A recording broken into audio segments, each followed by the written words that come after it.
Okay, real quick, how to check your grades in Schoology. So you're going to go to your course and click grades. We're in quarter 2, so you should be looking there. You're going to be able to see the total points and how many points you scored for each assignment. This student here is in great shape. Let's look at another one. Okay, here is another student, and you can see all of these half-filled orange hexagons. These are all incomplete assignments. These are all things that will change to a 0 when the marking period changes. So anything that has an incomplete must be completed or it's going to end up a 0.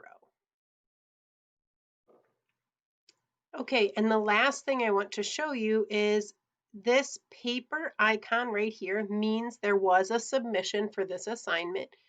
This waffle looking thing, if you click on it, it is going to allow you to see the rubric. So once it's graded, you could see what the teacher had checked for each category and why you got the score you did. Okay?